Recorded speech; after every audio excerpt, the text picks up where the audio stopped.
ये कलयुग के बाद सतयुग आना है। ओम शांति। आज ये हम सुना रहे हैं कि कैसे हमें समझ में आए कि एक कलयुग महाविनाश के बाद सतयुग बनना है या एक कलयुग के बाद सतयुग आना है। अगर आप दुनिया की हालतों को देखकर थोड़ा सा भी विचार करेंगे तो आसानी से आप समझ सकते हैं कि दुनिया किस प्रकार से बिगड़ते ही जा रही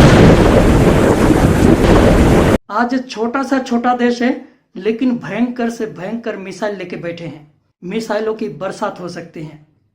आज विज्ञान भी ये कहते हैं सारी दुनिया में आज इतने मिसाइल हैं कि एक बार नहीं सारी दुनिया को कई बार विनाश कर सकते हैं, इतनी मिसाइल है।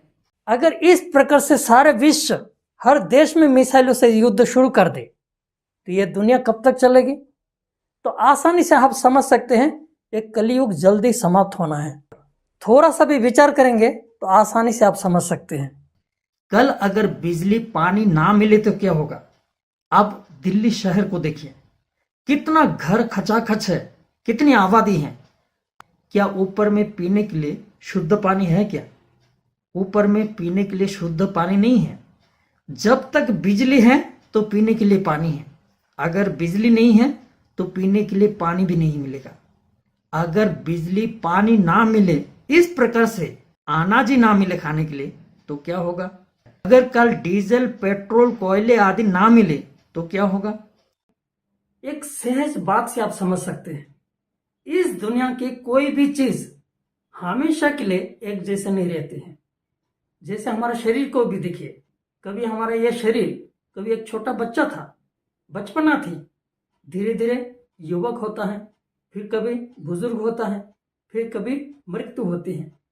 लेकिन मृत्यु के बाद क्या होता है ये किसी को पता नहीं चलता है, क्योंकि शरीर तो हमें दिखाई देता है। शरीर 5 तत्वों से बनता है, 5 तत्व में मिल जाता है, लेकिन इसमें आत्मा अविनाशी है।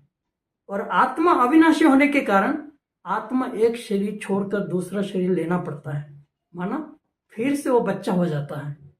इसी प्रकार से इस दुनिया के आप कुछ भी देखिए, भले आप कोई वृक्ष को भी देखिए, आज छोटा बीज है, हम देखें बीज बोते हैं, आम का बीज ही देखें, आम का बीज को बोते हैं, धीरे धीरे पौधा निकालते, बड़ा वृक्ष होता है, फूल निकालते, फल निकालते हैं, एक समय वो वृक्ष अंत होता है, लेकिन उसके बीज से फिर से नया वृक्ष शुरू होता है। इस प्रकार से आप कुछ भी देखिए, आज हम दिन को देखिए, दिन के बाद क्या होना है लोग आसानी से समझ सकते हैं। दिन के बाद रात होना है या हमेशा ही दिन रहेगा? हमेशा दिन नहीं रहेगा, दिन के बाद रात होनी है, और हमेशा रात भी नहीं रहेगी। रात के बाद फिर नया सवेरा आना है, माना फिर से नया शुरू होनी है, माना नया दिन शुरू होना है। इसी प्रकार से आप कुछ भी देखिए, इस सृष्टि में हर चीज एक रिसाइकिल होता है। दिन के बाद रात, रात के बाद दिन होना है। इसी प्रकार से अगर बार को भी देखिए, आज कौन सा बार है? आप कहेंगे आज संडे है या मंडे है, उसका भी एक सप्ताह का भी एक साइकिल होगा, माना ये हमेशा ही संडे नहीं रहेगा या हमेशा ही मंडे नहीं रहेगा। ये संडे मंडे ट्यूसडे, इसका भी एक रिसाइकिल होगा। फिर आज महीना कौन सा है? अगर कहेंगे जनवरी है या फरवरी है, या हमेशा ही वो जनवरी फरवरी नहीं रहेगा। उसी प्रकार से एक महीने का भी एक चक्र होता है, माना वर्ष का भी चक्र होता है। इसी प्रकार से आप ऋतुओं को भी देखिए, आज गर्मी है, फिर कभी बरसात होगी, फिर कभी सर्दी होगी, फिर ये मौसमों का भी चक्र लगता है। हमेशा ही सर्दी या हमेशा ही गर्मी ठंडी ऐसा नहीं होता है। सर्दी के बाद क्या होना है? बारिश आनी है, सर्दी आनी है। इस प्रकार मौसमों का भी चक्र होता है। इसी प्रकार से इस युगों का भी एक चक्र होता है। अगर आज हम कहेंगे आज कलयुग चल रहा है तो हमेशा ही कलयुग रहेगा ऐसा नहीं है। जो लोग गिनती करते हैं सतयुग, त्रेता, द्वापर, कलयुग, माना सब बीत गया है। सतयुग भी बीता है, त्रेता भी बीता है, कलयुग भी बीत जाएगा, माना कलयुग के बाद सतयुग आना है। माना ये योगों का भी एक चक्र होता है। अगर ये सारे चक्र को हम समझ जाए, इस रिसाइकिल को, अगर ये चक्र को अगर समझ जाए तो आसानी से आप समझ सकते हैं कि इस कलयुग के बाद सतयुग होना है।